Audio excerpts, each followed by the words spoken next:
Don José.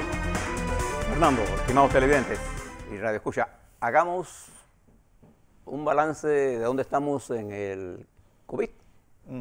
Ayer se nos informó que teníamos un total de 13.837 casos positivos para 374 casos nuevos con 905 pruebas que se realizaron. Y usted divide entonces ahora 374 entre 904 y le da un índice de positividad de 41.3, extremadamente alto. Si no mal recuerdo, esta es la cifra más alta que hemos registrado en cuando hacemos mediciones y tenemos positivos. Esto es un dato para que lo tenga allí en la mente. De eso, nosotros tenemos que en cuidados intensivos tenemos 78 personas, fallecidos tenemos 344 para una tasa de letalidad de 2.49, ella va bajando en la... Déjeme la curvita esa que le voy a hablar de esa curva. Para una tasa de letalidad de 2.49, le doy otro indicador. Nosotros tenemos 16.042 pruebas por millón de habitantes, tenemos 68.863. Si me pone la curva, le explico algunas cosas sobre eso. Nosotros hemos hecho, Fernando, un intento por evaluarles para ustedes la nueva situación que se ha creado a partir de las últimas 7 mediciones. Si usted ve allí, ahí está la curva que nos está indicando las mediciones por día, y le hicimos una introducción. Si ve la línea recta, roja, es la tendencia lineal con un R de 0.53. Si se da cuenta, el R cuadrado en una curva lineal, estadísticamente hablando, lo que nos da a nosotros es el nivel de confiabilidad para indicar cuál es la tendencia. Entonces estamos, igual puede subir que igual puede bajar. No tenemos, está subiendo. Antes estaba en 0.2, estamos en 5.3. Para que tenga una idea de lo que estamos hablando. Del doble. Se ha duplicado. Y si ve entonces la curva polinómica, casi es igual. Y usted la ve, los puntitos por debajo de la roja, antes era mucho más la diferencia. Pero las últimas mediciones han hecho. Y le incluimos entonces la exponencial. Y fíjese desde el principio cómo ella está por debajo de todas las muestras y comienza, se va disparando, y ya hay momentos en que las mediciones están sobre la línea de exponencial. Pero no podemos decir que tenemos una tendencia exponencial. Lo que podemos decir es que si continuamos sin control de la epidemia, podemos llegar a la dolorosa realidad de la exponencial. Estamos lejos de eso. Todo va a depender de usted. Si me pone la otra línea, la otra curva, Noemí, por favor. ¿Qué es lo que le queremos decir? No lo queremos asustar. Debiera estar asustado usted. Ahí está. Mire la tendencia exponencial, y ahora cuando proyectamos esto, usted se va, cómo van cambiando los números. Entonces nosotros tenemos que tomar una serie de decisiones. Nosotros tenemos que ver primero tenemos que hacer más mediciones. Y dos, tenemos que atacar con más fuerza los clústeres, o sea, los focos. A mí no me gusta usar el anglicismo para explicar estas cosas. Se llama focos donde usted tiene la mayor cantidad, se concentra. Hemos encontrado en las cárceles, por ejemplo, hemos encontrado en Santiago, hemos encontrado en Panamá Oeste. Entonces tenemos que hacer un esfuerzo en esas áreas y fortalecer la vigilancia epidemiológica allí y la vigilancia de seguridad allí. Entonces nos están indicando los números ahora. Y ya viendo los análisis matemáticos que le estamos presentando, hicimos muchas más curvas. Pero les presento estas dos para llamarle la atención en el riesgo que estamos. Es un riesgo en ascenso, un riesgo que tenemos que prestarle atención. Es un riesgo que si no hacemos controles, y es por eso que yo le he sugerido con todo respeto al Ministerio de Salud Pública que nos dé una explicación epidemiológica de esto. En el caso de los números de las personas muertas, cuál es la distribución. Hemos insistido en la necesidad de que Panamá comience a escribir su experiencia de todas estas cosas, porque pasa el tiempo y se les olvida. Alguien tiene que estar escribiendo cómo comenzamos esto, qué medidas se tomaron del principio y publicarlas, para que la experiencia panameña forma parte del acervo cultural mundial. Dos, nosotros tenemos que saber cuál ha sido nuestra experiencia en los cuidados intensivos. Nosotros tenemos que explicarle al país qué significa todas estas curvas. No poner ahí un sabelotodo ¿no?, a darnos una clase de estadística porque no somos nosotros especialistas en estadísticas. Algunas las entendemos, otros no las entendemos. Lo que necesitamos es una explicación epidemiológica de lo que está ocurriendo y qué cosas tenemos que hacer. Porque ayer hicimos todas las violaciones que tenemos que hacer para que esto siga creciendo. O reflexionamos, no tenemos ninguna opción, ¿ah? ¿Está bien? Bien. Esto es lo que es con respecto a COVID. Mira, aquí todas estas curvas son las que hemos hecho. Hicimos un buen ejercicio ayer, matemático. Bien, yo quisiera hablarle sobre la situación nacional. Ayer el presidente Cortizo estuvo en Estrella de Panamá y creo que es un ejercicio bueno que él debiera hacer y visitar a los medios de comunicación para conocer sus puntos de vista. Pero así como yo esta mañana en Cada Continente y en X le estaba explicando la matriz informativa que se ha montado, tanto del gobierno por los medios en los Estados Unidos, nosotros aquí tenemos montada una matriz informativa con una intención.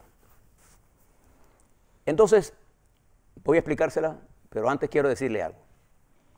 En estos momentos de situaciones como esta, dado el nivel de complejidad que se genera en un poder tan grande como los Estados Unidos, y en su confrontación interna y en su confrontación externa que se genera con la República Popular China, lo que se genera en Europa por la contracción de la economía, el hecho que Europa crezca a un promedio de menos 7% en el próximo, a final de año, nos indica a nosotros que la recuperación económica no va a ocurrir por ningún milagro y no la iremos a ver hasta dentro de los próximos 16, 18 meses. No coma cuento, ¿eh? Sí. Los Estados Unidos tienen 40 millones de desempleados. Entra en una lucha feroz por las elecciones. Ese es su problema. Inglaterra, Europa están de capas caídas. Rusia, el presidente Putin está pensando en mantenerse en el poder hasta que la muerte lo separe. La República Popular China entra en confrontación con los Estados Unidos y nosotros tenemos que tomar decisiones estratégicas en materia de nuestras relaciones internacionales. Eso va a requerir la inclusión de las grandes mentalidades de este país a buscar y a estudiar esto, a entenderlo primero. No podemos resolver lo que no entendemos. Claro. En la poco conocimiento que tengo yo del mundo internacional, jamás había visto una situación tan compleja, Fernando, como la que estamos afrontando. En todos los continentes, en África, en Asia, en el Mediano Oriente, en Europa, en nuestra América, en el Caribe, en todo el mundo, ¿no? Y no se salva nadie. Entonces nosotros tenemos que primero entender quiénes son los actores constitucionales de la actual coyuntura. En primer lugar, el gobierno del presidente Cortizo, que fue electo en mayo del año pasado y este 1 de julio va a cumplir un año en el gobierno, en el marco de una situación muy compleja la que le ha tocado vivir. Son ellos y los partidos políticos que participaron en ese proceso.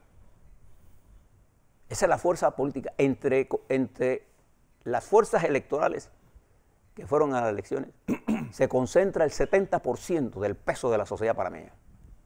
Fernando. Es lo que la gente ha perdido de vista. Esa es la realidad. Con esa satanización que están haciendo los partidos políticos, la gente Entonces, ha perdido de vista eso. A raíz de eso, y el presidente Cortizo ganó con 33%, usted puede decir que ganó con 2, 3%, ganó. Al final del día, él ganó las elecciones. Entonces quedaron los partidos grandes con una responsabilidad en oposición y el partido grande que ganó con una responsabilidad en el gobierno. En el transcurso de los primeros meses se ha dado discrepancia a lo interno del partido gobernante y en algunos momentos el presidente Cortizo ha entendido con claridad que se requiere la conversación, discusión y el establecimiento de una estrategia programática más común con los partidos políticos. Pero ante esa posibilidad se ha montado una agenda de información dirigida a quebrar eso. Y se ha montado toda una estrategia de comunicación dirigida a decir que la corrupción está en el sistema político, exclusivamente. Y usted no ve, por ejemplo, en estos medios de comunicación, un análisis de dónde está la corrupción. Voy a dar un ejemplo. ¿Usted ha visto algún estudio en el periódico La Prensa en particular sobre quién son los que hacen los negocios en la caja del Seguro Social? En términos de medicina, de compra de equipo. ¿Usted lo ha visto reflejado en sus estudios? No. Ahí hay negocios multimillonarios. O si no, pregúntele al señor Icaza. Nada más. Entonces, un movimiento como Movín, que tiene todo el derecho a existir, es un movimiento político, pero se escuda en una especie de neutralidad que no la tiene, pero su posición política es una posición ligada al gobierno, a la administración, al liderazgo de Varela, no al panameñismo. Porque una cosa es Varela y una cosa es el panameñismo. Cosa que el Partido Panameñista está intentando y ha tenido éxito relativo en demostrar la distancia que hay entre esas dos cosas. El varelismo no es el panameñismo. El varelismo es la expresión más nefasta de la política panameña. Pues sí. Créalo. ¿Quiénes apoyaron a Varela? Los mismos que hoy levantan banderas sistemáticas contra Cortiz. ¿Y cuál es la intención al final del día? Debilitar la estructura política partidaria con el objetivo fundamental de asaltar el poder sin tener la legitimidad para hacerlo.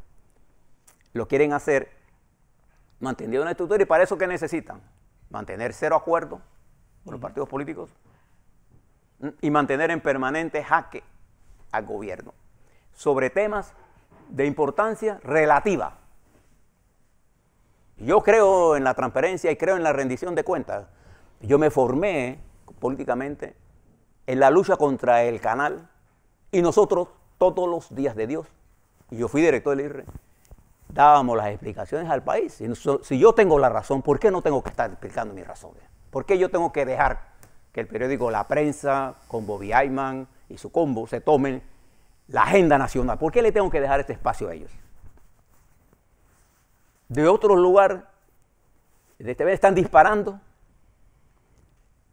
bombas de humo, pero usted ha visto ellos hacer un análisis de qué es lo que está pasando en la estructura económica del país, en medicinas, en licitaciones. No, ellos se concentran en algunas cosas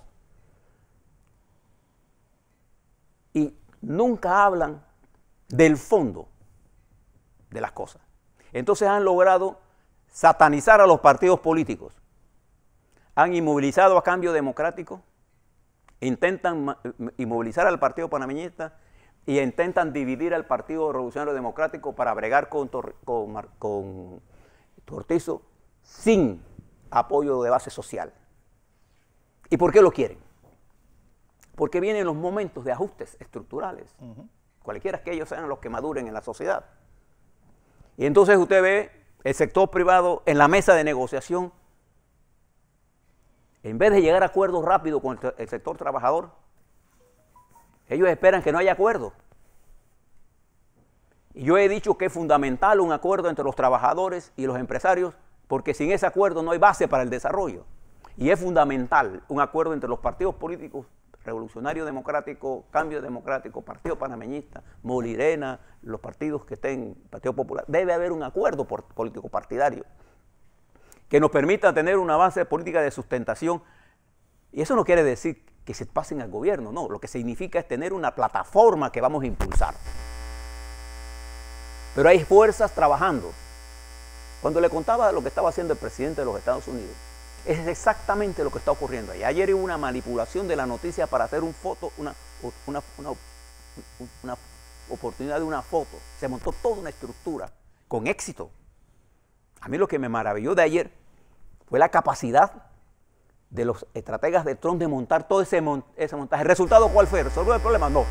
Lo que logró Trump fue desviar la atención del coronavirus en los Estados Unidos, que está siendo mortal. ¿Para quién? ¿Para los blancos? No, para los negros y los afroamericanos y los latinos. Esa es la realidad.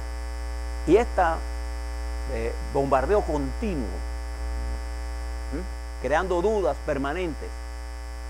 En estos días salieron unas fotos en la que se ponía una inundación en el Hospital de las Tablas, Sí. que no eran las Que tablas. que querían Leo, ponerlo bueno, como que si eran las fuera en el hospital modular, diciendo, y era realmente en el Hospital de las Tablas. ¿Y qué es lo que le quiero plantear con esto? Vienen días difíciles. Vienen días en los que tenemos que tomar decisiones en la justicia. Y quienes impulsan esta campaña saben que vienen decisiones en la justicia. Sí, vienen, pero no solamente en la justicia, José, sino que hay ese gran cambio social que va a haber. Esto es, sin lugar a dudas, y lo habías dicho, no solamente en Panamá, sino en el resto del mundo, un cambio donde pasamos de un mundo unipolar a un mundo bipolar, pasamos de un mundo en el cual la empresa, como la conocemos, va a estar pues conmocionada, un mundo también, vamos a encontrar un momento en el que pues vamos a encontrar estados, como hemos dicho varias veces, o estados sobredimensionados, que eso pues va a provocar que nosotros nos topemos con el Estado en cada 2 pasos que demos. Así que este coronavirus lo que vino fue acelerar el nacimiento de ese nuevo mundo y de unas nuevas condiciones en las cuales nosotros vamos a tener que saber que las cosas no van a ser como las conocimos hasta ahora. Y fíjese, se habla de libertad de expresión, Fernando. Sí, y eso obviamente es algo que nosotros vamos a tener que entender, que nosotros no vamos a tener unas nuevas reglas de juego y que posteriormente pues a sacar nuestras propias conclusiones. Se habla de libertad de expresión y ellos no le dan oportunidad a los trabajadores a hablar. Se habla de libertad de expresión y ellos no le dan oportunidad a nuestra intelectualidad a expresarse. Se habla de libertad de expresión, pero ellos cuando hacen noticias, sus únicas fuentes Son ellos mismos. son las fuentes que ellos seleccionan como las buenas y después le dicen, llamamos a José Blandón, pero él no estaba aquí. Entonces, esta tergiversación que estamos generando hace perder la credibilidad al sistema y esa es la intención de esta estrategia de comunicación con esta matriz de división. ¿Por qué esta estrategia de división? Esta estrategia de división, habrá cambios en Panamá si hay una unidad, si hay una fuerza motriz con poder mínimo para impulsar cambios. Si no, no habrá cambio. ¿Y cuál es la situación de no haber cambio? Estaremos en el proceso de la concentración de la riqueza, de hacer más pobres a los pobres, de perder la institucionalidad, de perder lo que hemos avanzado.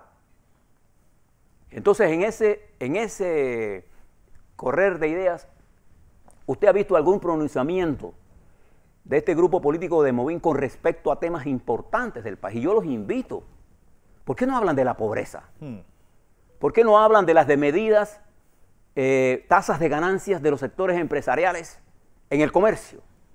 ¿Por qué no hablan del costo de la medicina?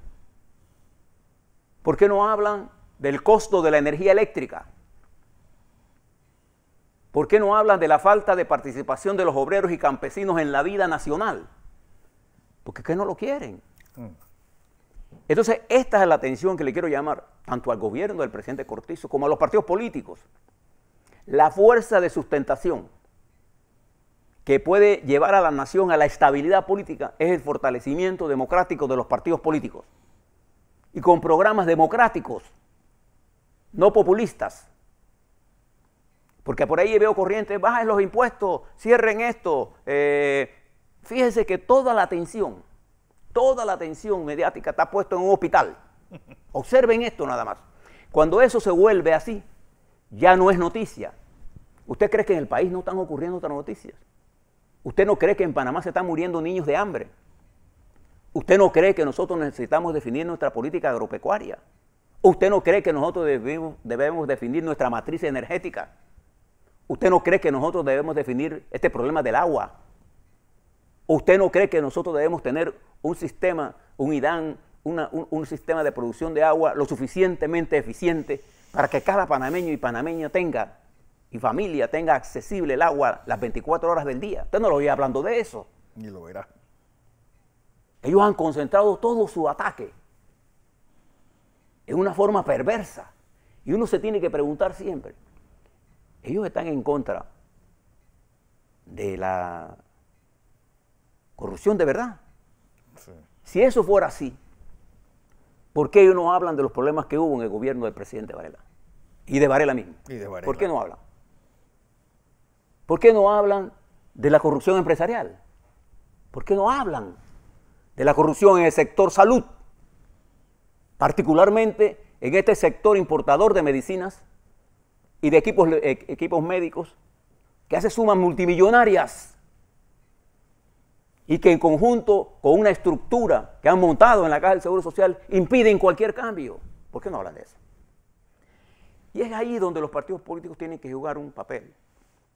Es allí donde el Partido Panameñista, el Partido Cambio Democrático, el Partido Revolucionario Democrático, el Molirena, el Partido Popular, los movimientos sociales, tienen que asumir la conducción de la agenda social. Hoy la agenda social está determinada por los medios que utilizan, cadenas que pagan en redes sociales para atacar a alguien o para desmentirlo o para ensuciarle, según ellos. Quiero que ustedes sepan. Miren lo que pasó cuando cuando Twitter puso una llamado de atención a una acción del presidente de los Estados Unidos. El presidente amenazó a Twitter.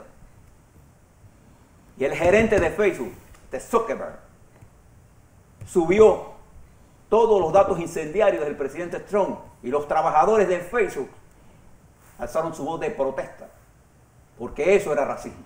Entonces hay fuerzas nuevas surgiendo. Lo que pasa es que ellos no entienden de estas cosas. Los que debieran entenderlo son los partidos políticos. Pero nadie está dando la batalla ideológica. Nadie quiere asumir la responsabilidad de pagar el precio